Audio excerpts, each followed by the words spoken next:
Oke, hari ini saya mengambil ayat daripada Yohanes 5 ayat 2 hingga 9. Kalau saudara semua ada Alkitab, baik buka Alkitab masing-masing supaya apabila saya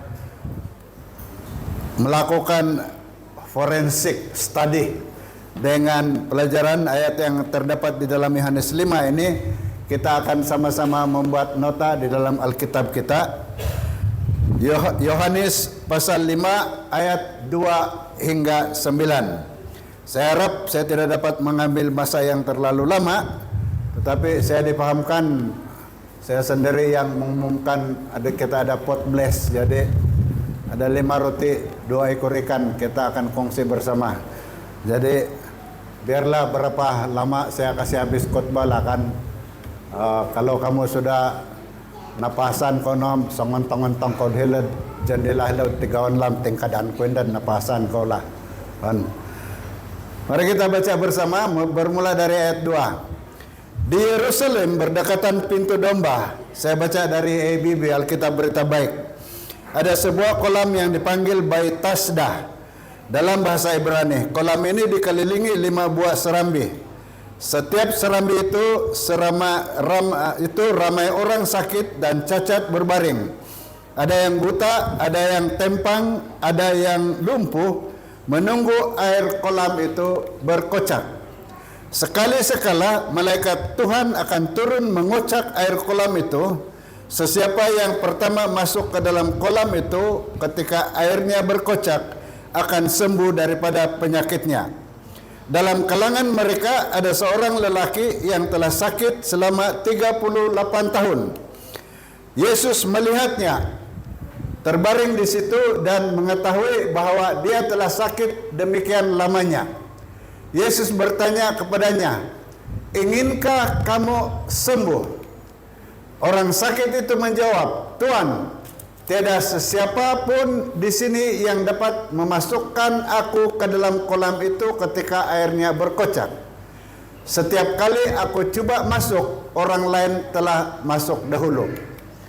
Yesus berkata kepadanya, "Bangun, angkat tikarmu dan berjalanlah." Serta-merta orang itu sembuh, lalu mengangkat tikarnya dan berjalan, dan perkara itu terjadi pada hari Sabat. Saudara dan saudari, beberapa pengkhotbah mengambil pelbagai tajuk bagi khotbah ini, tetapi saya ingin membawa kita satu cabaran menyembuh orang lumpuh. Yesus sumber kesembuhan fisikal dan rohani. Saudara dan saudari, dalam ayat yang kita baca hari ini menceritakan tentang sebuah kolam yang dipanggil Bait Tasdah. Bet dalam bahasa Ibrani adalah rumah, kan? Jadi Tasdah itu rumah rahmat atau belas kasihan. So house of mercy, arti itu Bet Tasdah. Kita ada di dalam Alkitab Bethel, yaitu rumah Allah. El adalah singkatan kepada Elohim. Dan kita ada Bethlehem, kan? So di sini kita ada Bethesda, kolam rahmat. Saudara dan saudari, ini membawa kita kepada satu idea bahwa gereja kita ini kita boleh jadikan Bethesda, rumah belas kasihan, rumah rahmat. Nah, sebelum saya teruskan, mungkin selepas ini tertanya-tanya, benarkah ada malaikat pergi menggoncang air ini? Karena nampaknya apa yang berlaku di kolam Bethesda ini bercanggah dengan prinsip Alkitab. Karena di sini seolah-olah menyokong prinsip the survival of the fittest. Yang paling kuat lah yang sembuhkan, yang tidak kuat tidak sembuh. Apapun banyak sarjana Alkitab bersetuju bahwa ayat di sini adalah bukan berasal dari ayat asalnya. Ini cuma saya simpang sedikit, time out. untuk kita mengenali atau mengetahui lebih jelas bagaimana bekalan air dibekalkan di kota-kota purba dahulu, termasuk Yerusalem, Efesus, 7 kota yang lain. Apa yang berlaku ialah kota itu akan dibekalkan dengan air melalui apa yang dipanggil akidak. Oke, berarti di bawah kota itu ada akidak, ada terowong yang menyalurkan air dari bukit untuk membekalkan air di rumah-rumah, di tempat-tempat kediaman, terutama sekali di tempat-tempat tumpangan supaya ada air. Jadi Bethesda ini tidak terlepas dari dibekalkan dengan air dari bukit ke kolam Bethesda. Dan ada, saya rasa majelis daerah tempatan juga berfungsi waktu ini kan. Pasal jembatan air juga ada. Cuma jembatan air kita sekarang ini sekali-sekali tidak ada air. Anda tahu kalau kami di sana, saya sekarang ini sudah meningkat bil listrik sama bil air. Karena kami pakai 2 pom, terpaksa pom itu air untuk sampai di tangki kan. Jadi mungkin di kota Yerusalem juga, sama juga dengan kota-kota lain, ada dia punya jembatan air kan. Apa yang dia buat, orang yang memastikan bakalan air ada di setiap kota itu ialah air yang di bukit itu, terutama sekali di Laodikia. Laodikia itu suam-suam kan, ada bakalan air suam di kota Laodikia. Apa yang dia buat ialah apabila air itu panas di bukit sana, dia akan lepaskan valve dan air itu akan mengalir dan membekalkan air di kota.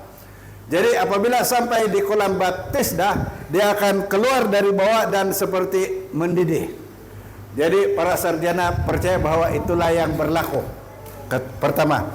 Kedua, apa yang berlaku juga di sana ialah orang yang paling nomor 1 masuk ke dalam kolam itu sememangnya dalam proses untuk sembuh. Karena dia lebih cergas kan. Jadi itu sedikit latar belakang dengan kolam di Bethesda ini. Dan ada beberapa serambi di sana, dan ramai orang yang percaya bahwa apabila kolam itu mendidih karena ada air suam yang masuk di sana, orang pertama yang masuk ke dalam kolam itu akan disembuhkan kan. Jadi dalam situasi seperti itu ada seorang yang lumpuh 38 tahun. Nah, dia punya lumpuh ini sama seperti lumpuh yang dibawa oleh 4 orang ke rumah di mana atap dibocorkan supaya orang lumpuh itu diturunkan. Situasi mereka, mengapa dia sakit, kemungkinan besar adalah hal yang sama, kan? Karena dia menjadi sakit akibat gaya hidup yang tidak menyehatkan. Ini menunjukkan kepada kita bahwa apabila kita tidak mengawal kita punya gaya hidup, terutama sekali cara kita makan, maka itu akan membawa kita kepada situasi tubuh badan yang tidak sehat. Ini karena setelah Yesus bertemu balik dengan orang itu, Yesus berkata kepadanya, pergi dan jangan berbuat dosa lagi. Kalau tidak nanti lebih buruk terjadi kepada kamu. Berarti orang yang lumpuh ini, 38 tahun ini, dia jatuh sakit begitu oleh karena satu gaya hidup yang tidak sehat. Dan setiap establishment, setiap penguasa agama ketika itu telah menolak dia, dan tidak ada harapan bagi dia untuk disembuhkan atau diterima di dalam gereja. Apatah lagi untuk merebut peluang untuk masuk ke dalam kolam itu. Pastinya dia tidak punya pengharapan. Lalu Yesus datang. Nah, ini adalah satu soalan yang sangat penting yang saya mau kita hayati soalan ini. Yesus bertanya, inginkah kamu sembuh? Tidak patut ini soalan kan? Pasal memanglah dia mau sembuh. Kan? Saudara, saya mau kita ingat bahwa pertanyaan ini bermula sejak di Taman Eden lagi. Apabila Adam dan Hawa berdosa dan Tuhan datang, di mana kamu berada? Apabila Yesus bertemu dengan Bartimeus, dia tanya Bartimeus lagi, apa yang kau mau saya buat untuk kamu? Dan di sini dia bertanya kepada orang lumpuh ini, inginkah kamu sembuh?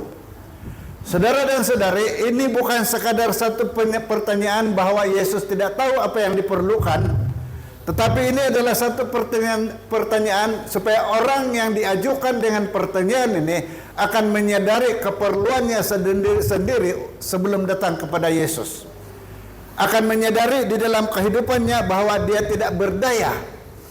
Dan jawaban orang ini semestinya menggambarkan satu situasi di mana sememangnya dia tidak boleh berbuat apa-apa untuk dirinya sendiri. Nah, di sini orang itu berkata, tidak ada orang yang menolong saya.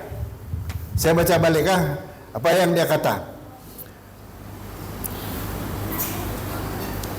Tuhan, tiada siapapun di sini yang dapat memasukkan aku ke dalam kolam itu ketika airnya berkocak. Setiap kali aku coba masuk, orang lain telah masuk dahulu. Nah, kenyataan orang yang lumpuh ini menggambarkan beberapa situasi bagi dirinya sendiri. Namun apa yang kita mau lihat di sini adalah pertama, bahwa dia memang tidak berdaya. Dia memerlukan orang untuk membawa dia ke dalam kolam itu, tetapi tidak ada orang yang mau menolong dia. Disitulah situasi dia merasai ketidakberdayaan. Ini bahasa Melayu saya ingat boleh pakai ini kan. Ketidakberdayaan dia. Dan situasi di mana dia sadar bahwa dia tidak berdaya untuk dirinya sendiri. Mengingatkan kita kembali kepada Adam dan Hawa. Apabila mereka berdosa, mereka berusaha untuk mengambil daun kayu untuk menutupi ketelanjangan mereka. Tetapi semua usaha untuk menutupi ketelanjangan dosa kita tidak akan berjaya atas usaha kita sendiri. Dan orang yang lumpuh ini menyadari bahwa dia tidak berdaya atas usahanya sendiri. Itulah sebab dia mengatakan, tiada orang lain yang menolong saya. Lalu Yesus berkata, bangun, angkat tikarmu dan berjalanlah. Nah, ketika saya membaca ini, saya terpikir-pikir, kenapa Yesus tidak bilang, sembuhlah kamu? Biarlah, sembuhlah kamu dari penyakitmu. Kan lagi bagus. Tapi Yesus bilang, bangun, angkat tikarmu dan berjalanlah. Saudara dan saudari, ini mengingatkan kita bahwa di dalam keselamatan, di dalam kita untuk sampai ke surga, ada effort kita sendiri, ada usaha yang kita perlu lakukan. Apabila Yesus berjalan di muka pintu kubur Lazarus, Yesus berkata kepada orang-orang di Betania, dia kata, pindahkan batu itu. Kenapa tidak Yesus kasih pindah saja itu batu? Karena dia berkuasa. Tetapi di dalam mengeluarkan Lazarus, di dalam membangkitkan Lazarus, untuk membangkitkan iman orang-orang di Betania, harus ada usaha yang dilakukan. Yesus bilang, gulingkan batu itu. Begitu juga apabila dia membangkitkan anak Jairus. Apabila dia membangkitkan anak Jairus, Yesus bilang, talitakum. Ini EY semua tahu nih pasal talitakum, kamu punya di kondisitori kan. Bangun anakku, little girl, anakku, gadis, anak gadis kecil, artinya bangun. Lalu apa Yesus bilang? Siapa ingat apa Yesus katakan kepada keluarga, kepada Jairus? Kamu kasih makan dia bilang. Kamu ambil makanan dan kasih makan. Nah, kalau lah ya saya Yesus kan, kenapa tidak kasih bangun dia dalam keadaan yang sudah kenyang sedia? Kan? Tapi dia kasih bangun, dia masih lapar. Artinya dalam fully komitmen untuk menyembuhkan sepenuhnya anak Jairus itu memerlukan penglibatan orang lain, memerlukan usaha orang lain. Karena keselamatan itu memerlukan kita dengan Yesus bertemu di tengah-tengah. Karena dunia dan surga itu ditemukan di kayu salib. Dan kita dengan keselamatan itu ditemukan di dalam Yesus. Dan memerlukan usaha kita untuk mendapatkan rahmat Tuhan, untuk mendapatkan berkat Tuhan, untuk mendapatkan kesembuhan dari Tuhan. Kesembuhan dari penyakit fisikal kita, kesembuhan dari penyakit rohani kita, kesembuhan daripada penyakit keperluan harian kita, memerlukan usaha kita sendiri. Memerlukan usaha kita untuk mendapat berkat dari Tuhan. Harus ada peranan kita. Lalu Yesus bilang, bangun, angkat tikarmu. Yesus bilang, get up, take your mat and walk. Apa itu orang buat? Lalu dia berdiri, dia gulung dia punya tikar, lalu dia jalan. Saudara dan saudari, banyak pelajaran yang kita ambil daripada pelajaran ini. Namun yang penting di sini, saya mau kita ingat bahwa belas kasihan Yesus dan kuasa untuk menyembuhkan mereka yang memerlukan juga orang yang ingin mendapat kesembuhan itu untuk berusaha melakukannya, meresponnya dalam iman dan penurutan. Pentingnya menumpuhkan fokus kita kepada keterhadan kita kepada Tuhan yang tidak terhad. Ini susah betul mau terjemah bahasa Inggris saya ini. Saya sendiri yang tulis Inggris, saya sendiri yang susah mau terjemah kan. Saya baca dalam Inggrisnya lah kan. The importance of shifting our focus from limitation to God's limitless power. Dari diri kita yang terhad, kita fokus kepada kuasa Allah yang tidak terhad. Saudara dan saudari, untuk kesimpulan bagi pelajaran kita pada pagi ini, pertama, untuk menerapkan di dalam hidup, menyadari bahwa keperluan kita untuk penyembuhan, sama ada penyembuhan fisikal, emosional, dan spiritual, memerlukan usaha kita, iman kita untuk datang kepada Tuhan.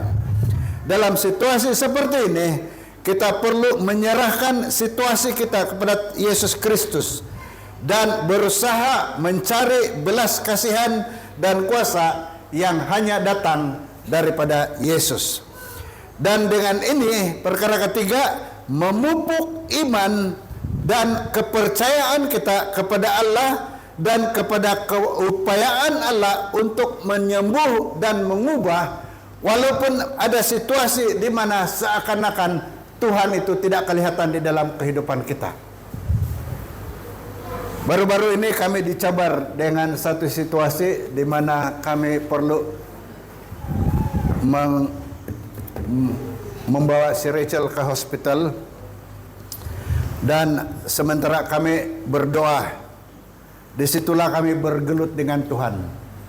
Dalam sekolah Sabatore saya berkongsi bagaimana kami bergaduh dengan Tuhan, menyesal dengan Tuhan di mana kau berada. Dan baru-baru ini selepas semua ini sudah berlalu, dan si Rachel pula berkongsi dengan kami waktu dia di atas katil dan berdoa. Dia berdoa sama Tuhan, Tuhan, kalau kau mau ambil nyawa saya pada hari ini, saya sudah bersedia untuk menerima kedatangan Tuhan, katanya. Sampai begitulah situasi. Namun dalam saat seperti itu, kami masih bergantung sama Tuhan. Kami tidak putus asa dengan Tuhan. Tuhan akan datang kepada mereka yang berharap kepadanya. Tuhan memerlukan kita datang kepadanya sebagai seorang sahabat. Tuhan mau kita datang kepadanya dan berharap bahwa tidak ada lagi harapan kita, melainkan berharap kepada Tuhan. Saudara dan saudari, saya ingin membaca satu ayat, saya tidak tulis di sini, tetapi di dalam Yeremia 30 ayat 17. Aku akan mendatangkan kesembuhan bagimu dan aku akan mengobati luka-lukamu, demikianlah firman Tuhan. Sumber segala-gala keperluan kita hanya ada pada Yesus. Ketika Yesus seperti jauh dari kita dan tidak mendengar seruan kita, ketika itu tidak bermakna bahwa Yesus dia sudah meninggalkan kita. Karena keutamaan Yesus adalah tempat kita di surga. Saat kita merasa Yesus sangat jauh dari kita, waktu itulah kuasa Yesus sangat berkuasa di dalam kehidupan kita. Yesus bilang, aku pergi menyediakan tempat bagimu. Berarti yang penting bagi kita adalah tempat yang Yesus sediakan untuk kita di surga. Dan Yesus berkata, aku akan datang kembali. Di mana aku berada, di sana kamu juga berada. Saudara dan saudari, Yakobus 1 ayat 12, diberkatilah orang yang tabah menghadapi cobaan. Apabila mereka berjaya menangani cobaan itu, mereka akan mendapat mahkota kehidupan yang telah dijanjikan Allah kepada orang yang mengasihi Dia. Satu lagi ayat yang saya ingin kongsikan, Matius 5 ayat 3, diberkatilah mereka yang miskin kerohanian, karena mereka lah yang mempunyai kerajaan surga. Saudara dan saudari, ada dua ayat yang diberi penekanan khusus. Sekali di dalam Matius 10 ayat 22 dan sekali di dalam Matius 24. Tetapi siapa yang bertahan hingga akhir akan diselamatkan. Sekali lagi diulang di dalam Matius 24 ayat 13. Namun demikian, sesiapa yang bertahan ke saat akhir akan diselamatkan. Saudara dan saudari yang dikasihi Tuhan, suatu hari nanti Yesus akan memanggil setiap kita untuk masuk melalui pintu gerbang surga. Di dalam Wahyu disebut tentang kita diberi nama. Entah nama letak di sini atau nama tidak tahu ditaruh di mana kan. Tetapi kita semua akan diberi nama baru. Mengikut Alkitab, nama melambangkan sifat dan tabiat kita. Sebelum pun sampai ke surga, nama itu akan kita pakai dan akan disaksikan oleh orang yang melihat kita. Dan setiap orang yang melihat kita akan melihat kita sebagai warga surga, bakal masuk kerajaan surga. Saudara dan saudari, setiap nama akan Yesus panggil apabila dia buka buku kehidupan anak domba di surga. Nama-nama orang yang diselamatkan sejak dari Adam sampai kepada akhir zaman akan tertulis di dalam buku kehidupan anak domba itu. Dan setiap nama akan dipanggil oleh Yesus. Dan apabila nama kita dipanggil, nama saya, nama Anda dipanggil, pastikan kita berada di sana. Amin.